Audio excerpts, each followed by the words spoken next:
영업이익이 원래 시장에서 한 30억대에서 150억대 예상했는데 490억이 나오니까 이제 어닝 서프라이즈라고 했는데, 중국산 ESS 배터리의 관세 장벽이 강화되면서 중국산 ESS 배터리의 가격은 58.4%의 최종 관세를 맞게 됩니다.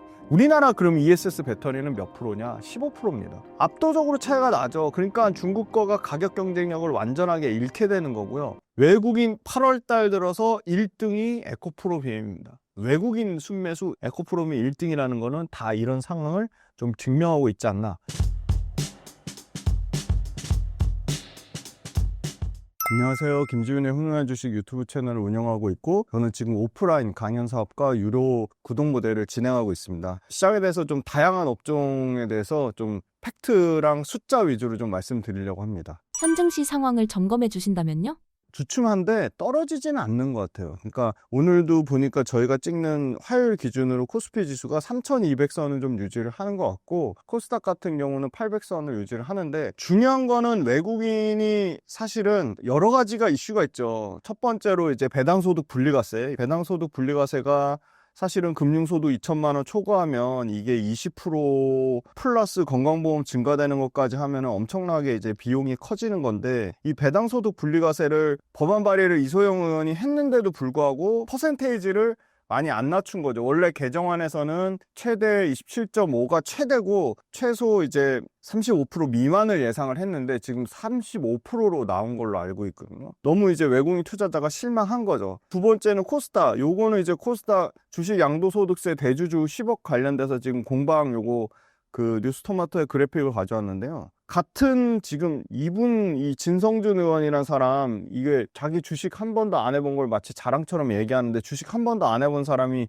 금융 정책을 하는 것 자체가 말이 안 되는 거고요. 10억으로 원상 회복하겠다고 해가지고 지금 그날 시장이 4% 가까이 폭락이 나왔거든요. 시장에 영향을 미치는 거고, 뒤늦게 민주당 쪽에서 막 뒷북치면서 대주주 기준 10억으로 상향 다시 가능성 염두에 두겠다 했는데, 또 마침 타이밍에서 그 이춘석 그 사법거래위원장 주식 차명 거래까지 터지면서 그냥 펀더멘탈과 무관하게 이런 정치적인 이슈가 시장을 굉장히 부정적인 이슈로 덮었어요. 그런데다가 정부에서 추진하는 방금 말씀드린 배당소득 분리과세나 양도소득세 관련돼서 명확하게 딱 의견을 내가지고 빨리빨리 진행을 해야 되는데, 이미 만약에 이거 양도소득세 질질 끌다가 10월 달까지 넘어가잖아요. 그러면 지금 10억이 대주주라는 게 말도 안 되는 거예요. 왜냐하면 서울 아파트 한 채 가격이 평균 지금 15억입니다.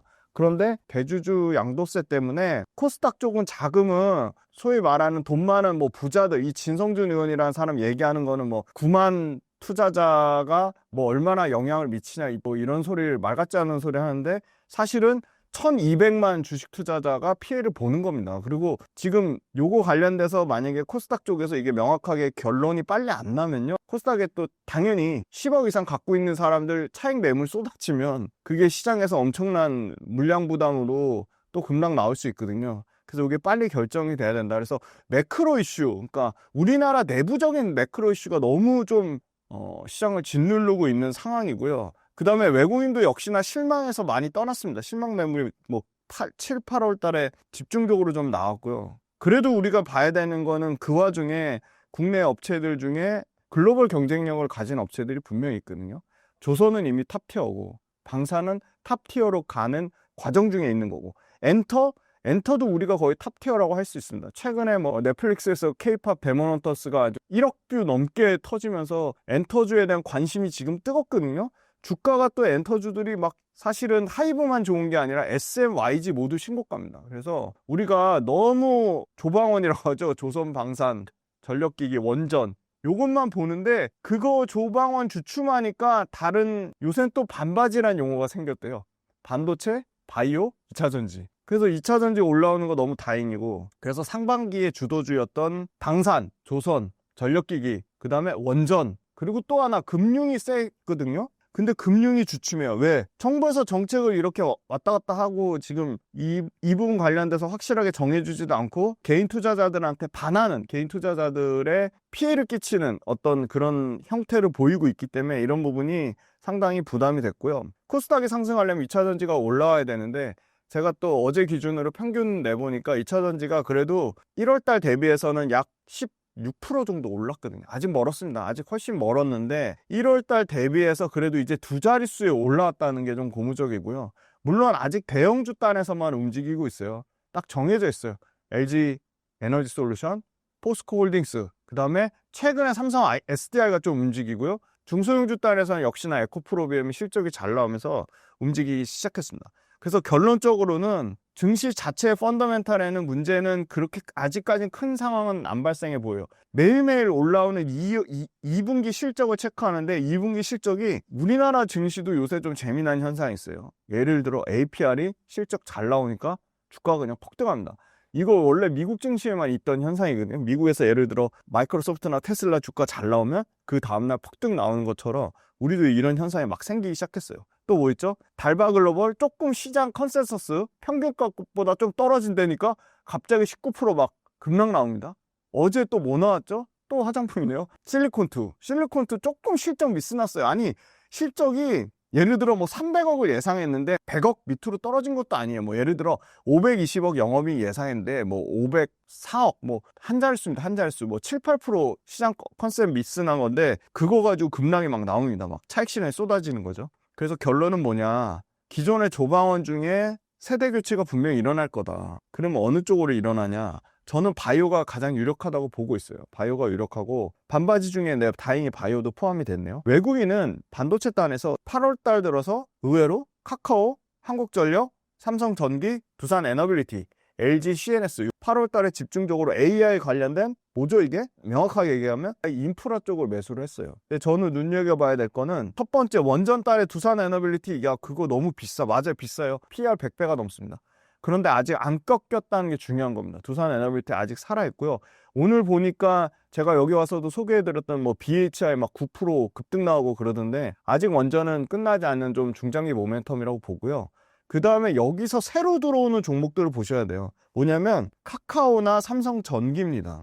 삼성전기를 먼저 말씀드리면 삼성전기는 MLCC라고 적층 세라믹 콘덴서 IT 부품에 들어가는 건데 여기 구조적인 변화가 생겼어요. 뭘까요? 기존의 PC나 휴대폰에 들어가는 거에 거의 80% 90%였다면 이제는 삼성전기의 MLCC가 어디에 들어가냐? 자동차에 들어가요. 자율주행 우리 아다스라고 많이 들어보셨죠? 최첨단 뭐라 그러죠? 주차 후방 보조 시스템. 여기에 MLCC가 엄청나게 들어갑니다. 그 다음에 IT 부품, 그러니까 방금 말씀드린 휴대폰이나 PC나 태블릿에 들어가는 거에 말 그대로 100배 더 많이 들어가는 300배까지 더 들어가는 어디? AI 데이터 센터 서버에 G칩이 들어갑니다. 그래서 AI 데이터 센터와 바로 방금 말씀드린 자동차 전장 쪽에 자율주행에 대한 모멘텀을 갖고 있다. 그래서 삼성전기가 올라왔고 다행히도 삼성전자 파운드리가 테슬라하고 그 다음 타자로 이제 애플에 대한 수주 얘기를 받았죠. 그러면 그거에 대한 온전한 수혜를 누가 받냐? 당연히 삼성전자도 받지만 그 밑에 삼성전자의 부품을 납품하는 업체인 삼성전기가 받을 수 있다. 이렇게 말씀드리고요. 8월 달 들어서 8월 1일부터 오늘 8월 13일 기준으로 외국인이 그럼 뭘 사고 있냐 봤더니 두산에너빌리티가 1등입니다. 두산에너빌리티를 8월 달 들어서 3,500억을 샀어요. 두산에너빌리티가 200% 넘게 올랐잖아. 뭐 여기서 더가 하는데 그 와중에 외국인은 지금 가격대에 사고 있다는 거. 그 다음에 두 번째 SK하이닉스 물론 HBM 관련돼서 한번 가격을 조금 체크해 봐야 될 것 같아서 제가 오늘 반도체 갖고 올래다가 엄청 고민했어요. 아직 긴가민가 해가지고 좀 좋게 말씀을 못 드릴 것 같아서 SK하이닉스는 HBM 가격이 결론만 얘기하면 공급보다 수요가 많아야지 HBM 가격이 비싸지잖아요. 근데 그런 상황은 아닙니다. 지금 HBM 공급이 더 많은 상황이고요. 마이크론이 HBM 공급 지금 올해 300% 늘리겠다고 했고요. 그 다음에 하이닉스 역시도 거의 100% 넘게 늘린다고 했고요. 삼성전자는 HBM이 안 팔리는데도 불구하고 50% 정도 HBM 캐파를 증설했기 때문에 HBM 수요가 가격을 견인해야 되는데 지금 그런 상황이 점점 엔비디아 그러니까 신규 모델 있잖아요. GB300하고 GB200하고 차세대 루빈까지 엄청나게 잘 팔려야 되는데 엄청나게 잘 팔진 아직 모르는 거죠. 그래서 조금 지켜봐야 된다 반도체. 그 다음에 여기 보시면 삼성전기가 들어와 있네요. 그죠? 카카오 들어와 있죠. 카카오는 이런 것 같아요. 카카오에 대한 기대감이 아예 없어졌죠. 김범수 의장이 법적 이슈가 있었죠. 그 다음에 두 번째, 카카오는 그냥 조금 돈만 되면 다 쪼개기 상장한다고 요걸 직사에 먹었죠. 세 번째, 카카오는 최근에 네이버는 국가대표 AI 5대 그거에 선정이 됐는데 카카오는 떨어졌어요. 야, AI 경쟁력도 없는 거 아니야 했는데 실적을 딱 까봤더니 실적 어닝 서프라이즈 나왔네요. 왜냐? 카카오가 커머스, 카카오 웹툰, 카카오 모빌리티, 카카오 헬스케어, 카카오페이, 카카오뱅크, 카카오가 가진 자회사들이 다 실적이 다 좋았어요. 그래서 카카오는 다시 봐야 된다. 그리고 진짜 재미난 거는 카카오가요, 결국은 우리나라에서 메타, 알파벳 같은 엄청난 고객의 빅데이터 가지고 광고하면서 커머스도 하면서 플랫폼도 할 수 있는 게 두 개밖에 없잖아요. 카카오하고 네이버. 근데 카카오가 뭐가 있죠? 카톡 있잖아요. 근데 카톡을 이제는 완전히 그냥 단순히 전화번호부였잖아요. 우리 카톡 보면 그냥 전화번호부 쭉 나열돼 있잖아요. 거기 그 친구 피드 탭, 친구 탭이 완전 바뀌어요. 9월 달 되면 이제 카카오 이제 공식적으로 밝힐 건데, 그게 그냥 인스타, 우리 보는 막 인스타로 다 정보 얻잖아요. 릴스 보고 거기서 마케팅하고 인스타로 그냥 일상생활 소셜을 공유하잖아요. 그러니까 결국은 카카오가 가진 엄청난 카톡의 빅데이터를 이용해서 그냥 그거로 가는 겁니다. 카톡도 인스타처럼 가는 겁니다. 무슨 말이냐? SNS 플랫폼으로 갈 거라고 봅니다. 그게 만약에 성공한다, 이거 엄청난 카카오 혁신이 있을 거라고 보고요. 그 다음에 친구 탭 말고 세 번째 탭은 카카오가 전략적으로 창작물, 컨텐츠를 만드는 창작물 있잖아요. 그거를 아주 보기 좋게 쇼폼 형태로 쫙 깐대요. 그래서 카카오의 쇼폼 잘 터지는 거를 적극적으로 그 크리에이터를 밀어줘요. 그러면 자연스럽게 그게 어떻게 되죠? 커머스에도 연동되고 또 그걸로 상품 판매까지 일어나겠죠? 그러면 카카오 커머스도 잘 되고, 그 다음에 그 쇼폼으로 히트친 것들이 카카오 엔터랑 연결되죠. 당연히 컨텐츠 사업도 같이 잘 되겠죠. 그래서 이거는 9월 달에 한번 봐야 되는데, 카카오가 어떤 구조적인 SNS 소셜 플랫폼으로 거듭나고 있다. 그렇게 말씀드리고요. 마지막으로 이제 코스닥 한번 볼게요. 코스닥 1등이 에코프로비입니다. 8월 달 들어서. 2등이 JYP 엔터고요. 버릴 종목이 하나도 없어요. 다 공부하셔야 돼요. 그 다음에 여기 보시면 로봇이 심심찮게 들어왔나. 고용도요, IT 장비 회사라기보다는 로봇 회사를 이제 탈바꿈하려고 하고 있어요. 고용은 의료용 로봇을 만드는 회사입니다. 그 다음에 로보티즈가 있죠. 액추에이터 우리나라 1등 기업.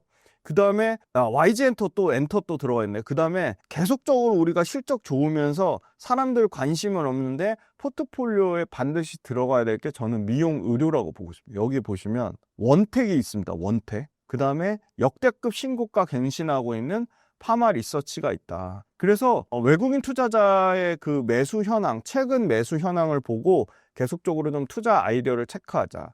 그런데 뭐 코스피 5천 가고 그런 거 쉽지 않을 것 같아요. 어려워요. 그런데 그럼에도 불구하고 그 와중에 업종별로 철저한 종목별 차별화 장세는 진행이 될 거라고 보고요.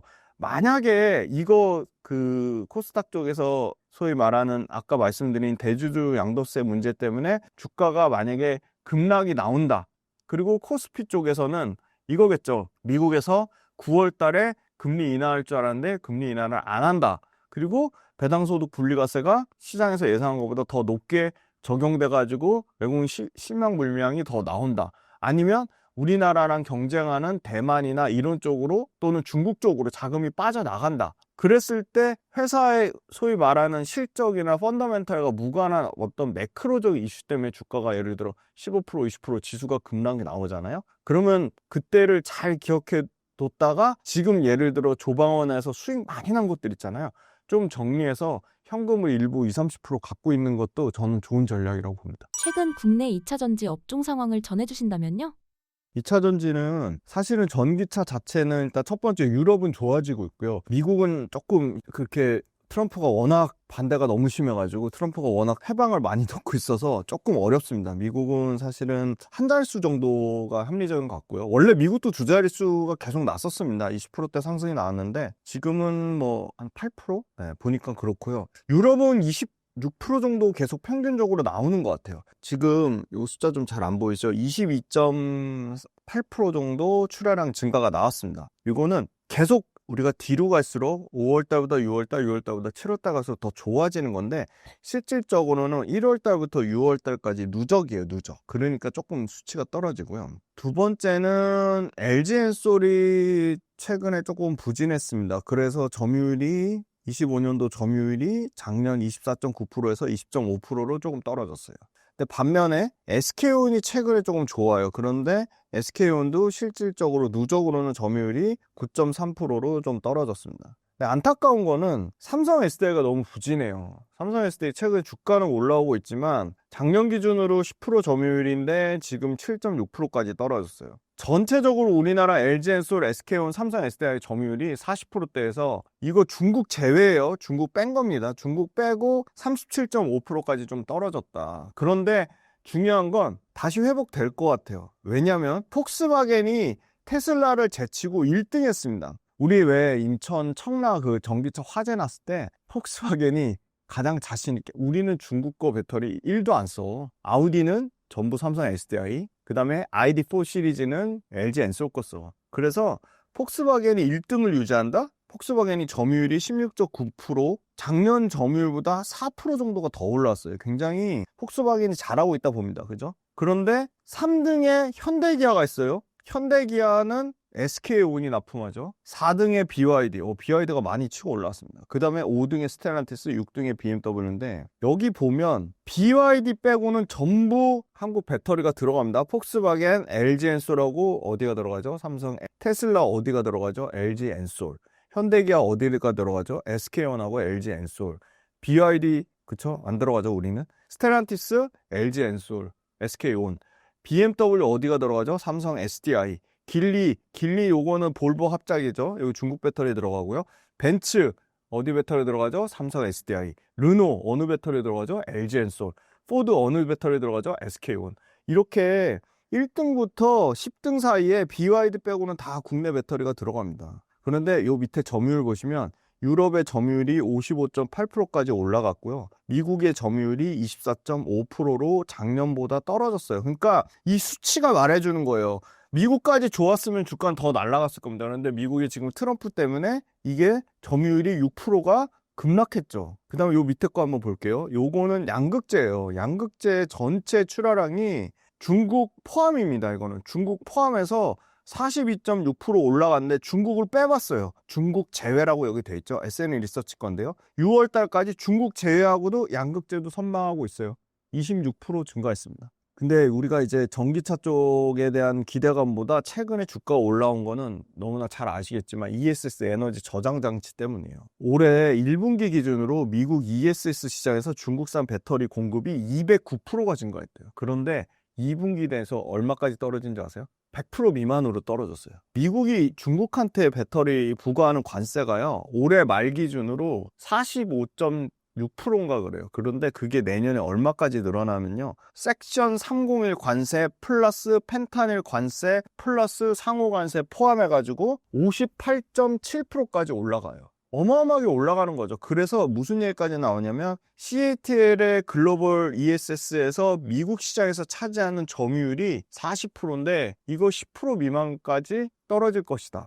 그러니까 아예 원천 차단될 것이다. 그럼 그걸 LG엔솔이 다 가져가는 건 아니고 파나소닉의 미국 네바다 공장 캐파를 늘려가지고 파나소닉하고 LG엔솔이 좀 가져가지 않을까, 그렇게 보고 있어요. 그리고 LG엔솔 잘하는 거, 지금 발빠르게 미시간 공장을, 전기차 공장을 ESS 라인으로 돌리고 있습니다. 그리고 스텔란티스 합작 공장도 일부를 ESS 라인으로 하고 있어요. 지금 나오는 거는 미국의 ESS가 연간 60기가와트까지 커질 것으로 보는데 60기가와트면 전기차 120만 대 분량입니다. 어마어마한 양이고요. 이 중에 LG엔솔이 예를 들어 20%만 가져가도 13에서 15기가와트 되는 거죠. 근데 어마어마한 게 LG엔솔 지금 ESS 캐파가 지금 딱 15밖에 안 돼요. 그러니까 북미에서 LG엔솔이 2026년 말 딱 1년 동안 2배 늘리겠다는 거예요. 15에서 당장 30기가까지 올리겠다는 거예요. 그 다음 삼성 SDI 역시도 지금 10기가와트 정도에서 15기가와트로 50% 정도 증설하겠다는 거예요. 그러니까 발빠르게 지금 ESS로 라인 전환하면서 미국의 ESS 시장을 CATL로부터 급격하게 뺏어가지고 파나소닉하고 양분하려고 하고 있어요. 근데 중요한 건 파나소닉은 LG엔솔처럼 라인을 전환하거나 공격적으로 증설하고 있지는 않습니다. 그러니까 그 시장을 LG엔솔이 최대한 수혜를 받을 거라고 보고 있고, 실제 LG엔솔이 지금 수주를 받고 있습니다. LFP 배터리로 ESS 수주를 받고 있습니다. 그래서 ESS에 대한 기대감이 높다는 거고요. 그 다음에 이제 전기차 판매 관련돼서 좀 말씀드리면, 7월 달 건 아직 데이터가 완전히 집계가 안 돼서 6월 달 걸로 말씀드리면, 6월 달에도 전기차는 테슬라가 부진했어요. 테슬라가 2등으로 떨어졌습니다. 근데 그 와중에 현대기아차가 선방했습니다. 현대기아차가 EV 시리즈랑 아이오닉 시리즈가 모두 잘 팔렸습니다. 그리고 7월 달 데이터에도 현대기아차가 잘 나오고 있어요. 유럽이 6월 달에 전기차를 26만 8천 대를 팔았는데, 이 중에 유럽에서 조금 조심해야 될 거는 BYD의 점유율이 좀 많이 올라갔고요. BYD가 실제 유럽에서 판매 대수만 해도 5만 7천 대를 팔았어요. 폭스바겐이 11만 대를 팔았고요. 현대기아차가 5만 2천 대를 팔았습니다. 그러니까 BYD가 많이 올라왔다는 거고요. 파나소닉이 6월 달에 12.2% 증가했습니다. 파나소닉이 연간 계속 마이너스 20%대를 유지하다가 처음으로 12% 플러스가 나왔고, 삼성 SDI 10% 빠졌고요. SK온이 1.2% 빠졌고, LG엔솔이 6% 빠지면서 6월 달의 데이터가 모두 부진했습니다. 그런데 자동차별로 보면 다행인 거는 LG엔솔 같은 경우는 테슬라가 28.9%나 깎아먹었거든요, 실적을. 그런데 기아 EV3랑 요번에 7월달 데이터 앞에 7월 1일부터 7월 20일까지 21분도 GM이 잘 나왔거든요. GM이 근데 다 잘 팔린 거예요. 이코넉스, 블레이저, 실버라도가 북미에서 다 잘 팔리면서 LG엔솔이 테슬라 깎아먹은 거를 GM이 막아줬다. 그리고 현대기아차가 막아줬다. 이렇게 보고요. SK온 같은 경우는 현대차, 벤츠, 포드, 폭스바겐인데 아이오닉5하고 EV6가 페이스리프트 된 게 잘 팔렸어요. 그래가지고 SK온은 현대차가 선방해줬고,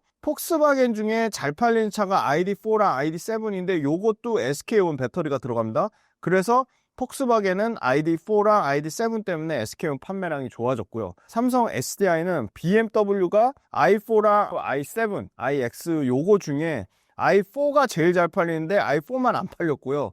i4부터 iX까지 다 잘 팔렸어요. 그래서 삼성 SDI가 좀 선방을 했고요. 삼성 SDI는 미국 픽업 트럭 리비안에도 들어가는데 리비안이 부진했습니다. 그런데 리비안 부진보다 더 중요한 거는 리비안이 일부 스탠다드 레인지 트림 모델에 고션, 중국 고션의 LFP 배터리를 적용했습니다. 그래서 이게 추세적으로 만약에 늘어난다. 그러니까 고션 LFP 배터리가 들어간 초입 단계인 것 같은데, 이게 만약에 삼성 SDI 배터리를 상당 부분 뺏는다?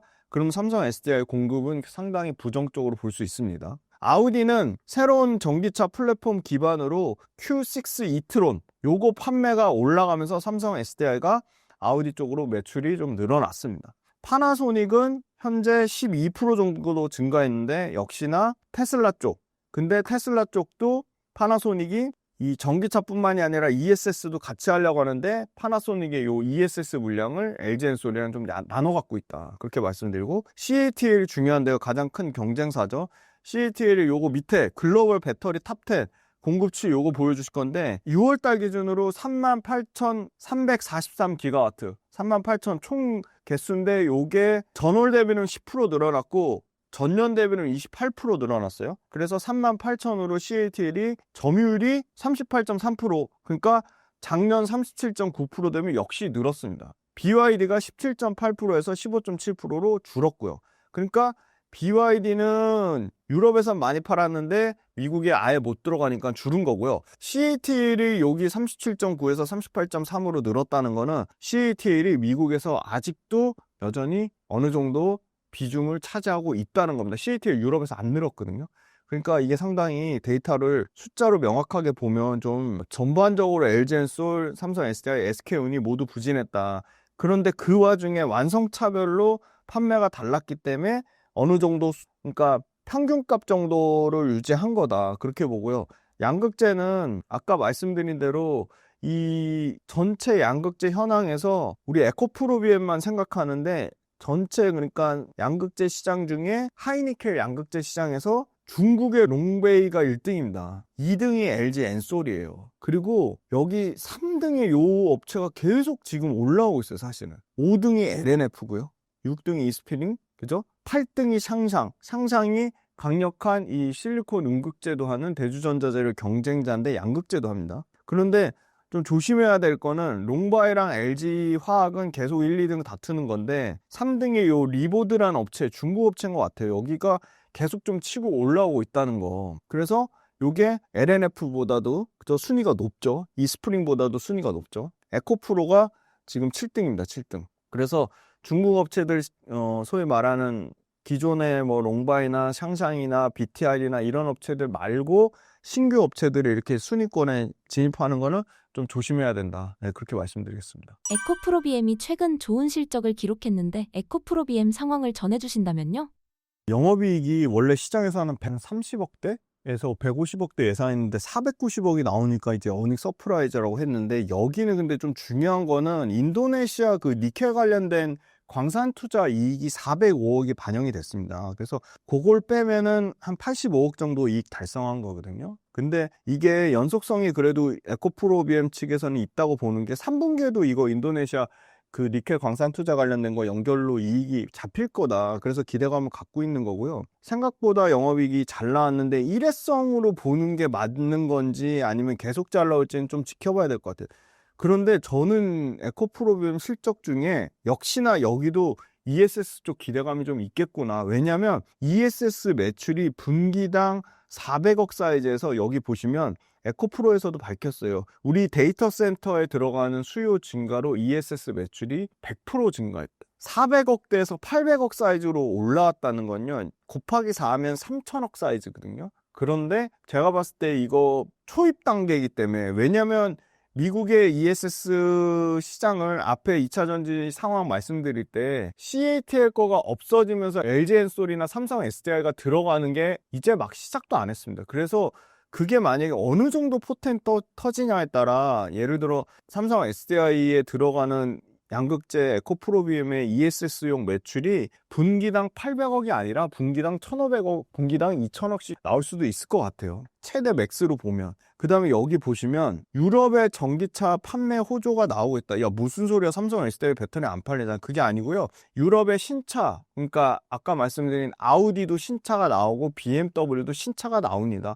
폭스바겐도 신차가 나오고요. 그 신차에 대한 기대감이 있다는 거고요. 북미는 가장 늦었죠. LG엔솔하고 SK온이 북미에서 미친 듯이 공장 지을 때 삼성 SDI는 공장을 안 지었는데, 삼성 SDI의 스텔란티스 합작 인디애나 공장이 올해 말부터 본격적으로 가동돼요. 그러니까 에코프로비엠의 양극재가 세팅되는 게 여기 북미 고객사 신규 공장이라고 하는 거는 아마 당연히 이거 삼성 SDI발 인디애나 공장으로 추정이 됩니다. 그죠? 그러니까 상당히 기대감이 있는 거죠. 그리고 다른 양극재 업체들이랑 다르게 에코프로비엠은 이 파워툴, 전동공구 쪽 매출이 쏠쏠 참겨 있어요. 근데 여기도 파워툴도 보시면 품목별 판매 현황에 51% 늘어났다고 했어요. 그러니까 재고가 소진된 것도 있지만 신규 판매가 늘어난 게 두 가지가 다 된 거죠. 그래서 여기 보시면 뭐라고 돼 있냐? 파워툴 교체 수요 및 가격 메리트 부각에 따른 고객사 생산이 확대되고 있다. 그러면 전기차, 파워툴, ESS 에너지 저장 장치 모두 회복되는 국면인데 파워툴하고 에너지 저장 장치가 견인했다, 이렇게 말씀드릴 수 있을 것 같고요. ESS는 국책사업 효과까지 나오면서 국내에서 ESS 1조 5천억짜리 지금 삼성 SDI가 싹쓸이 했거든요.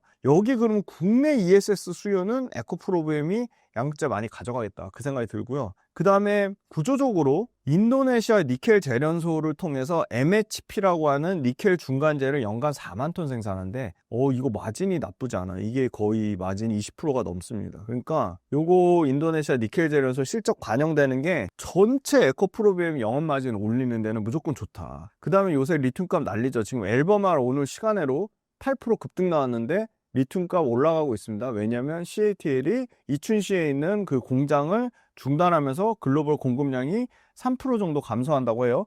그러니까 SQM하고 칠레 SQM하고 미국의 앨범알 주가가 딱 그 리튬 가격 반등 나오는 거를 반영을 하는 거고요. 2026년 깜짝 놀랄만한 양극재를 발표하겠다는 그 이동철 회장님의 얘기가 인도네시아 니켈 재련소 투자로 완벽한 원가 절감과 완벽한 생산 공정 혁신으로 원가를 절감하고 있는데, 얘네가 지금 또 추가적으로 우리 원가 20% 이상 더 절감할 거예요 했어요. 그러니까 그 말은 무슨 말이냐면 양극재 가격을 하이니켈 양극재인데도 LFP에 버금가는 엄청나게 가격을 싸게 하겠다는 거거든요. 메탈 가격의 리튬은 앞으로 10불에서 23불 범위의 추세적인 상승세를 전망하고 있어요. 그러니까 인도네시아 프로젝트를 통해서 원가 절감하면서 탈중국하면서 가격까지 엄청나게 낮췄는데 오히려 리튬 가격은 올라간다는 거죠. 그러니까 실적이 좋아질 수밖에 없다는 거고요. 물론 유럽에서 완성차가 잘 팔려야 됩니다. 신차가.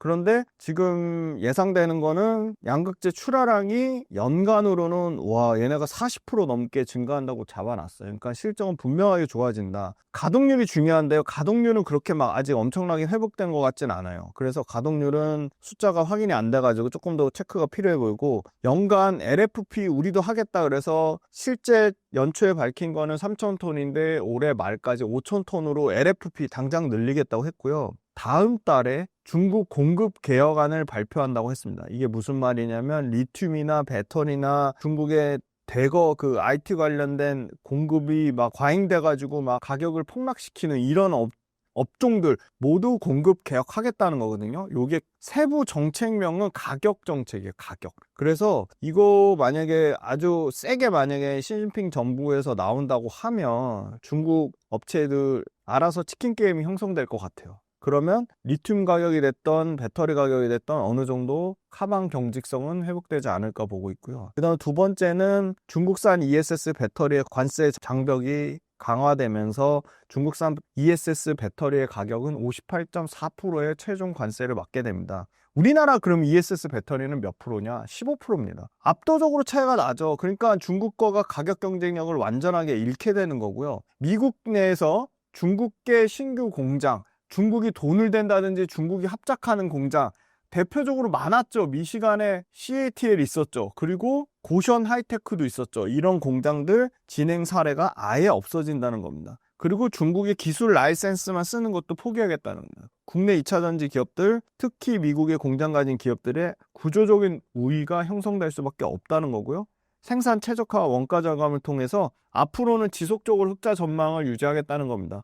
그래서 지금 2분기에 490억 잡았는데 3분기에도 최소한 이 정도 사이즈까지는 나오겠다는 거예요. 네이버 금융이요. 실적 추정치를 딱 그대로 네이버 금융을 갖고 왔는데요. 요 네이버 금융의 25년도 연간 영업이익이요. 불과 에코프로비엠 실적 나오기 전까지면 490억이었어요. 25년도 연간 영업이익 잡아놓은 게 지금 여기 얼마 잡혀있죠? 1,056억으로 잡혀있습니다. 그런데 3분기에 만약에 에코프로비엠 영업이익이 또 490억대 비슷하게 나온다. 그러면 이 연간 영업이익 다시 1,500억대로 올라갈 가능성이 높고요. 2026년도 영업이익 다시 1,500억대 잡아놨는데 이거 2,000억 넘게 올라갈 확률이 지금으로서는 상당히 높아 보입니다. 그래서 결론적으로는 에코프로비엠이 일회성 이익이라고 얘기는 하고 있지만 ESS가 파워툴이 모두 좋아진다면 전기차 부분을 벌크업을 할 거다. 그리고 ESS 매출이 100%씩 증가하는 거가 앞으로 당분간은 계속 유지될 수밖에 없는 상황이다. 그렇게 보고요. 그 다음에 저는 이제 또 긍정적으로 보는 것 딱 하나는 유럽 공장, 헝가리 공장이 드디어 본격적으로 가동되기 시작합니다. 헝가리 양극재 캐파는 54,000톤인데 이거 헝가리 공장이 유럽 시장을 완전 선점하면서 신규 고객사를 확보할 것으로 보여요. 그러니까 유럽 공장 없는 CATL도 에코프로비엠의 헝가리 공장에서 양극재를 쓰는 거 아니냐 이런 얘기가 계속 나오는 겁니다. 그래서 헝가리 공장이 본격 가동되면서 요게 매출 잡히는 게 바로 26년도라고 보고 있습니다. 그러면 실제 26년도에 매출이 얼마나 증가할 것으로 예상되냐? 26년도에 네이버 금융 실적 평균에 4조가 잡혀 있습니다. 올해 3조 예상하는데 4조면 32% 매출이 증가하는 거죠. 그런데 요거 ESS 포텐이 다 반영이 안 된 것 같아요. 그러면 ESS가 아까 그 사이즈로 분기당 800억이 아니라 분기당 1200억에서 1500억 사이즈 나온다? 그러면 26년도 매출은 아주 희망적으로 잡으면 최소 5조 이상 갈 수도 있다. 그래서 만약에 5조 때까지 매출이 회복된다고 하면 영업이익이 1500억 사이즈가 아니면, 왜냐면 ESS 매출 비중이 800억이면 곱하기 4하면 3200억이잖아요. 그러면 에코프로비엠 연간 매출 3조에 10%도 안 되는 겁니다. 10% 정도니까 ESS 매출 비중이 20%까지만 올라오면 아까 ESS가 전기차보다 마진이 훨씬 좋다고 말씀드렸습니다. 그러면 전체 영업이익이 훨씬 좋아지는 구조다. 그래서 그런 부분들이 계속적으로 얘기가 나오면서 요새 에코프로비엠 좀 주가가 좋은 것 같고요. 아까 외국인 기관 수급 보여드렸죠. 외국인 8월 달 들어서 1등이 에코프로비엠입니다. 기관이 아니고요. 외국인 순매수 1등이 에코프로비 1등이라는 거는 다 이런 상황을 좀 증명하고 있지 않나 그렇게 보고 있고요. 우려하시는 부분이 하나 있죠. 역시나 에코프로비엠의 재무적인 부분입니다. 그래서 에코프로비엠은 재무적인 부분을 밝혔는데요. 우리가 실제 연간 활용할 수 있는 현금 흐름, 영업활동 현금 흐름은 약 5천억 정도 되고 그 다음에 외부로부터 차입할 수 있는 현금은 2천억 정도 된다. 그래서 그거 다 합치면 7천억이기 때문에 현금 흐름은 에코프로비엠 쪽에서는 문제될 정도는 아니다. 뭐 엄청 현금 흐름이 넉넉한 건 아니지만 연간 EBITDA 2천억에 실제 갖고 있는 영업활동 현금 흐름 5천억 하면 7천억, 내부 현금 5천억 해서 7천억이고 연간 EBITDA 2천억 정도면 충분히 나중에 공장 캐파 가동률이 올라와서 캐파 증설에 대한 모멘텀이 있으면 7천억으로 재무구조를 충분히 회복할 수 있다고 보고 있고요. 그룹 차원에서 최근에 밝힌 거 GM 밸류체인 경쟁력 강화를 밝혔습니다. GM이 7월 달에도 판매량이 폭증했다고 말씀드렸어요. 그런데 GM에 들어가려면 LG엔솔 합작에 지금 GM 있잖아요. LG엔솔 GM이 이제 각형도 합니다. 그 각형 배터리 테슬라도 관심 있다고 했어요. 그럼 이 GM 밸류체인에 들어가려면 LG엔솔하고 이제 관계가 좋아야 되는데 그래서 저는 에코프로비엠이 좀 빠르게 좀 LG엔솔 쪽에 뭐 조금이라도 이게 발을 얹혀야 되지 않을까. 삼성 SDI 갖고는 너무나 한계가 있다 그렇게 보고요. 아주 긍정적인 거는 재고 환입 규모가 100억 미만까지 떨어졌대요. 악성 재고가 계속 줄어들고 있는 거죠. 남은 재고 역시 매우 제한적이라고 에코프로비엠이 밝혔고요. 결국은 연간 10만 톤의 판매가 회복이 돼야 됩니다. 2분기 나온 수치보다 더 계속 잘 나와야 돼요. 그래서 연간 10만 톤이 달성할 수 있을까? 그 부분이 지금 최대 지금 미지수로 보고요. 10만 톤 캐파 사이즈까지 올라오면 내년에는 실제 에코프로비의 매출 자체가 30% 넘게 잡혔기 때문에 10만 톤의 그 판매량, 출하량만 나온다고 하면 내년부터는 조금 드라마틱한 실적 개선이 나오지 않을까. 그렇게 보고 있습니다. 최근 국내 로봇주 상황을 전해주신다면요? 로봇주가 하반기에 모멘텀이 좀 많이 나올 것 같아요. 물론 시장 기대감 때문에 1월 달부터 3월 달에 선반영된 측면이 있어요. 근데 4월 달, 5월 달, 6월 달 로봇주가 관심이 아예 없었거든요. 하반기에는 분명히 보셔야 돼요. 왜냐하면 크게 지금 발등에 불 떨어진 테슬라의 휴머노이드 로봇 옵티머스가 뭔가 하반기에 모멘텀이 나올 것 같아요. 왜냐면 휴머노이드 로봇의 경쟁사라고 할 수 있는 중국의 유니트리나 중국의 대표적인 로봇 업체들, 그 다음에 아주 강력한 그 휴머노이드 쪽에서 글로벌 탑티어라고 할 수 있는 피규어 AI, 그 다음에 X1 테크놀로지, 엔트로피 뭐 이런 회사들이 굉장히 좀 빠르게 로봇에 대한 어떤 로드맵을 하반기에 낼 거라고 보고 있어요. 왜냐하면 중국의 유니트리가 엄청나게 싸게 로봇을 뭐 900만 원도 안 되게 내놓으면서 이게 엄청 화제가 됐거든요. 그런데 중국의 유니트리도 막 1000만 원도 안 된 로봇을 내놓는데 테슬라 너넨 뭐 하는 거야? 이런 그 시장에서 약간 테슬라를 비하하는 얘기가 계속 돌고 있고요. 보스턴 다이내믹스가 거의 테슬라에 육박하는 정도 기술력을 가진 글로벌 로봇 업체라고 보는데 여기가 양산 일정을 앞당겨서 휴머노이드 로드맵을 테슬라보다 더 빠르게 내놓으려고 하고 있어요. 왜 그렇죠? 되게 재미난 건 보스턴 다이내믹스가 아마 상장이 임박해 있어요. 이거 벌써 올해 초부터 나왔던 얘기인데 보스턴 다이내믹스가 빠르게 상장되면 현대차 정의선 그룹 회장한테는 나쁠 게 없습니다. 현대차 정의선 회장이 지분을 많이 갖고 있기 때문에 지분 가치가 좋아지고 현대차 그룹의 지배구조로도 활용이 됩니다. 이 지분이. 그래가지고 보스턴 다이내믹스, 테슬라, 피규어 AI, 유니트리가 막 경쟁적으로 휴머노이드 로드맵을 막 발표할 것 같아요. 테슬라 옵티머스 관련돼서 시장에서는 하반기에 실제 생산 가능한 구체적인 목표 숫자를 공유해 주길 기대하고 있습니다. 그리고 보스턴 다이내믹스 상장 얘기가 나오면 당연히 현대차 그룹에서 보스턴 다이내믹스를 어떻게 활용해서 휴머노이드 로봇을 할지 그 청사진이 당연히 나올 수밖에 없습니다. 그러니까 중국 업체들이 이렇게 막 미친 듯이 싼 저가에 내놓으니까 지금 기존의 글로벌 로봇 업체들이 굉장히 경계심을 갖고 있다는 겁니다. 휴머노이드 로봇 업체들 중에 탑티어인 피규어 AI가 아마 빠르면 올해 12월, 늦어도 내년 상반기 안에 AI 특정 고객사, 역시나 빅테크겠죠, 대량 주문을 언급했습니다. 하반기에 구체적인 업체명과 협력 내용을 공유하겠다고 했습니다. 그래서 이런 부분이 로봇이 상당히 휴머노이드 관련된 로봇에 대한 모멘텀이 하반기에 쏟아져 나올 거라고 보고, 왜 최근에 좀 주춤했냐면 역시나 대미 관세 때문에 고객사들의 투자 집행이 취소가 아니라 연기된 부분이 있었습니다. 그런데 이 부분 관련돼서는 결국은 로봇이 엄청나게 서비스든 물류든 제조업이든 자동차든 다양한 산업에서 결국은 산업의 인건비를 절감하고 공정을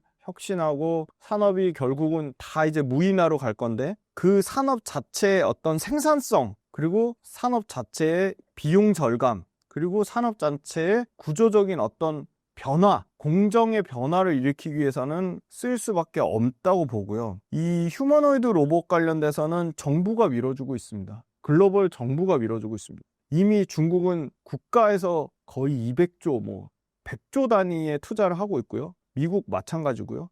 우리나라도 금액은 너무 터무니없이 적긴 하지만 5월 달에 산업통상자원부가 K-휴머노이드 얼라이언스라고 구체적인 기업들을 밝혔는데, 이거에 대한 세부 정책안이 올해 하반기에 나올 것 같아요. 너무 정부에서 밀어주고 개별 기업단에서 밀어주고 하고 있는데, 우리나라는 안타깝게도 이 협동 로봇 쪽에서 기술력이 낮은 쪽에 포커스가 맞춰져 있어서 그런 부분이 상당히 두산 로보틱스가 로봇 관련돼서 시가총액 2등이기 때문에 상당히 그게 큰 포지션을 차지해서 업황이 둔화되니까 협동 로봇도 박살나는 거 아니냐라는 우려가 있었습니다. 왜냐하면 관세 문제도 있었고 로봇을 쓰는 업체들의 투자 연기 문제도 있었는데, 그럼에도 불구하고 당장 휴머노이드로 못 갑니다. 왜냐면 휴머노이드 시간이 너무 걸려요. 예를 들어 레인보우 로보틱스가 27년에 양산하겠다고 했고, 테슬라의 옵티머스도 실질적으로 우리가 말하는 규모의 경제를 이루려면 26년 말이나 27년입니다. 아직도 1년 6개월이 남았습니다. 그러면 그 중간 단계를 뭐가 메꿀 거냐? 반쪽짜리 휴머노이드, 예를 들어 로보티지가 만든 AI 워커, 휴머노이드인데 바퀴가 달려있어요. 그런 형태. 아니면 두산 로보틱스의 협동 로봇 업그레이드 버전. 이런 것들이 중간 과도기적 단계로 쓸 수밖에 없기 때문에 유럽의 경기가 둔화되고 미국에서 투자 집행을 연기한다고 해도 휴머노이드가 완전히 안착하기 전까지는 두산 로보틱스가 하는 이런 산업용 로봇과 협동 로봇들도 결국은 기술적인 편의성, 공정 자동화의 필수 부품으로 계속 쓰일 수밖에 없다. 그래서 과도기적인 단계로 지금 로봇 업체들이 어떻게 보면 뭔가 결과물을 계속 내야 되는 상황인 거고요. 가장 중요한 국내 대형 로보틱스 중에 시가총액 1등인 레인보우 로보틱스는 휴머노이드에 포커스를 잘 맞췄어요. 그래서 휴머노이드 제품 공개를 아마 시장에서 예상하는 것보다는 좀 빠르게 당길 것 같아요. 왜냐하면 삼성전자하고의 시너지 효과를 극대화하기 위해서고요. 양산 계획을 하반기라고까지 얘기를 하고도 있어요. 근데 요게 휴머노이드 로봇 관련돼서 레인보우 로보틱스의 연구진과 엔지니어들이 지금 세종시에 레인보우 로보틱스 사업을 건설하고 있거든요. 그러니까 이게 생산 설비가 세종시로 다 넘어가야 돼요. 그러면 휴머노이드 양산되는 거는 빠르면 내년 정도에 완공이 되겠죠. 내년 이제 1분기에 완공된다고 하는데, 그것도 예를 들어 삼성전자가 푸시를 하면 빨라질 가능성은 충분히 있다고 보고요. 보스턴 다이내믹스가 현대차으로 지배구조 개편 때문에 상장 준비 절차에 이미 돌입했어요. 그러니까 보스턴 다이내믹스가 상장을 하려면 우리 어떠한 로봇을 개발하고 있고 이게 로봇이 생산될 수 얼마나 투입이 될 거고, 이런 구체적인 로봇에 대한 로드맵이 나올 겁니다. 피규어 AI가 봇큐라고 명명한 휴머노이드 생산 공정을 확보했어요. 피규어 AI가 최근에 58조 투자 관련된 나왔죠. 기업 가치를 인정받았다. 그러면 BMW에 이미 납품하고 있는 피규어 AI가 구조적으로 몇 천 대가 아니라 몇만 대 수준으로 커질 가능성이 있으면, 보스턴 다이내믹스도 피규어 AI에 걸맞는 양산에 대한 자동차 공장에, 우리 현대차 공장에 어느 정도 투입될까 하는 로드맵이 나와야 돼요. 그러면 그 부분이 보스턴 다이내믹스의 기업 가치가 당연히 올라가는 걸로 나올 거고, 보스턴 다이내믹스의 일종의 경쟁사인 레인보우 로보틱스의 로드맵도 나올 거라고 보고 있습니다. 하반기에 보스턴 다이내믹스가 공격적으로 휴머노이드 사업을 구체함에 따라 그게 다 선순환으로 레인보우 로보틱스, 테슬라의 옵티머스 다 이게 그들 로봇 기업들 탑티어들끼리 계속 하반기에 구체적인 로드맵이 공유될 것으로 보고요. 5월 달에 발족한 K 휴머노이드 관련돼서 여기도 레인보우 로보틱스 역할이 가장 클 것으로 보고 있어요. 레인보우 로보틱스가 휴머노이드 로봇 관련돼서 국내 압도적인 1등이기 때문에 가장 기대감을 갖고 있고, 레인보우 로보틱스가 실제 RB-Y1이라는 모델 대표적인 휴머노이드 로봇을 도요타와 MIT와 UC 버클리와 다양한 삼성전자와 다양한 휴머노이드 제품을 이제 드디어 공급하기 시작했습니다. 삼성전자가 최근에 반도체 생산 설비 내에 휴머노이드를 투입하겠다고 밝혔고요. 휴머노이드의 필요성에 대해서 엄청나게 지금 알고 있기 때문에 휴머노이드 제품 일정을 빠르게 레인보우 로보틱스 쪽에 공개하라고 할 것 같고요. K 휴머노이드 얼라이언스를 통해서 결국은 레인보우 로보틱스가 가장 큰 수혜를 보고 그 밑단의 부품 업체인 액추에이터, 하이젠, R&M 수혜를 볼 거라고 보고 있습니다. 테슬라가 올해 연말까지는 테슬라가 밝힌 연간 10,000대 수량의 목표를 세웠습니다. 만약에 레인보우 로보틱스가 지금 그 이동형 양팔 로봇, 그러니까 이동형 양팔 로봇이니까 반휴머노이드예요. 이게 RB-Y1이 예약 판매가 지금 30대 완판됐다고 하고, 단가가 연구용 9천만 원대, 그 다음에 상업용으로 1억 3천만 원 정도니까 테슬라처럼 초도 양산 목표인 규모의 경제를 이루는 연간 10,000대를 판다고 하면 그냥 매출이 1조가 넘어갑니다. 전기차 양산이 폭발적으로 확대되는 시기에 테슬라의 영업이익률 12%를 평균 잡아도 저는 이 12%보다는 로봇 마진이 더 좋을 거라고 보거든요. 근데 보수적으로 마진 12% 잡아도 그러면 레인보우 로보틱스는 예를 들어 10,000대만 팔아도 1조의 영업이익 1,200억 사이즈까지 올라올 수 있다고 보고요. 피규어 AI가 500억 달러, 스킬드 AI가 40억 달러, 유니트리가 2조 8천억의 가치를 인정받고 있습니다. 그래서 레인보우 로보틱스 역시도 이 다양한 자체 개발, 그러니까 수직 계열화를 했잖아요. 액추에이터, 감속기, 센서 다 자체 개발을 했죠. 그래서 그걸 바탕으로 지금 일단은 대학 연구기관에 아까 말씀드린 UC 버클리, 그다음 스탠포드, MIT 이런 데 납품을 하고 있지만 글로벌 기업 연구소에도 RB-Y1, 그러니까 레인보우의 양팔 이동형 로봇 도입에 대한 그 실질적인 오퍼가 계속 오고 있고, 기술력의 글로벌 기업 연구소에서 레인보우 로보틱스에 대한 로봇에 관심을 갖고 있다. 그래서 저는 레인보우 로보틱스가 앞으로 이 이동형 양팔 로봇을 바탕으로 삼성전자에 본격적으로 생산 공장에 투입되는 시기가 그렇게 오래 걸리진 않겠다. 좀 그런 생각이 들어서 삼성전자가 최근에 그 로봇 사업부, 미래사업 로봇 추진단의 인력을 대거 충원하고 있습니다. 그런 측면으로 봐도 이 로봇 사업을 빠르게 좀 키우지 않을까, 그렇게 보고 있고요. 그 다음에 부품단에서는 마지막으로 이제 로보티즈를 좀 말씀드리면, 오픈 AI에도 휴머노이드 공급하겠다는 기사가 또 떴습니다. 그래서 테슬라엔 이미 로보티즈가 샘플을 납품했었고요. 가장 좀 글로벌 기업들로 많이 오퍼를 받고 있는 게 로보티즈입니다. 오늘도 주가가 뭐 8% 급등 나오고 있는데, 오픈 AI랑 세미 휴머노이드, 반쪽짜리예요. 그러니까 반쪽짜리 휴머노이드 AI 워커에 대한 공급 논의를 직접적으로 하고 있고요. AI 워커 기반의 오픈 소스 기반으로 작업형 휴머노이드 드디어 오픈 AI 쪽으로 만약에 이게 성공하면 글로벌 빅테크 쪽으로 확장성이 충분히 있다고 보고요. 선주문만 이건 국내인 것 같아요. 50대 확보했고, 올해 그냥 연간 무난하게 100대, 내년에 200대 이렇게 2배씩 판매가 늘어날 거로 보고요. 요것도 보면 가장 싼 게 매출이 4천만 원 대당, 비싼 건 8천만 원까지 합니다. 그래서 당장 이게 연간으로 매출 반영되는 거는 한 150억 정도에서 300억. 이 로보티즈 연간 매출이 450억 밖에 안 돼요. 근데 뭐 150억, 300억이면 로보티즈 매출이 그냥 80%, 100%씩 증가하는 사이즈고요. 로보티즈는 이미 2분기 실적에서 흑자 전환했습니다. 그래서 연간으로도 한 45억 정도 흑자 전환을 예상을 하고 있습니다. 그래서 되게 심플합니다. 탑티어인 레인보우 로보틱스 주가가 안 빠져야 되고요. 레인보우 로보틱스가 지금 뭐 26만 원, 27만 원대를 견고하게 지키면 나머지 로보티즈나 하이젠 R&M은 급격하게 올라갈 수 있다. 그리고 이 로봇 관련된 시장은 국내 대기업이 아니라 오픈 AI, 메타, 구글, 엔비디아, 테슬라가 이 피규어 AI, 그러니까 물리적인 하드한 AI를 구현하기 위한 플랫폼으로 로봇을 앞으로 훨씬 더 많이 쓸 거라고 보고 있고, 로봇이 가격이 떨어지면서 경쟁력이 생기면서 피규어 AI로도 쓰이고 각종 제조업체, 각종 서비스 업체에 훨씬 더 우리가 생각하는 것보다 빠르게 빅데이터를 구현하는 하드웨어 플랫폼으로 쓰일 거로 보고 있기 때문에, 국내 기업들 뭐 로봇 관련된 그 시장이 너무 작고 뭐 매출도 안 나잖아, 뭐 적자잖아, 이렇게 생각하지 마시고 그냥 그 전방 산업의 어플리케이션이 엄청나게 커지고 엄청나게 커지는 초입 단계에 있다고 보고 있기 때문에, 지금 주가는 주춤하지만 언제든 주도주가 될 수 있는 후보군이라고 보고 있습니다. 피지컬 AI 기반으로 보면 로봇용 액추에이터 시장만 연간 150조에서 200조 시장이에요. 그래서 마지막 말씀드리면, 테슬라나 피규어 AI나 보스턴 다이내믹스나 완전 내재화 불가능합니다. 규모의 경제를 이뤄서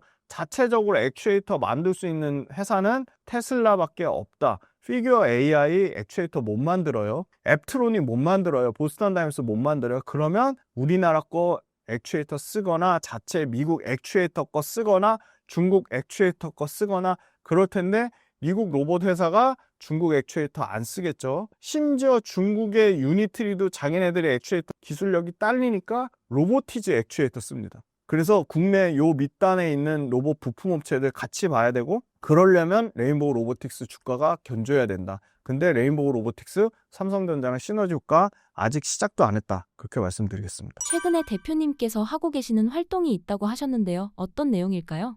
지금 본격적으로 오프라인 강연 사업을 진행하고 있습니다. 저 혼자 하는 건 아니고 이제 4명이서 하는데요. 저는 국내 주식 파트, 김선영 대표는 해외 주식 파트, 그다음에 윤여민 이사는 매크로, 시황 파트, 그리고 마지막으로 이부영 이사라는 분이 비트코인하고 상업용 부동산을 하고요. 요 4명이서 전국적으로 강연을 다니고 싶은데 사람들 반응이 아직 부족해서 서울만 하고 있습니다. 벌써 저희가 3번 했고요. 요번 달 8월 달에도 8월 30일 날 오프라인에 오시는 게 부담스러우실까봐 요번에는 줌으로 합니다. 8월 30일 토요일 날 줌으로 저희가 오프라인 강연을 하고요. PD님이 고정 댓글 달아주실 거고요.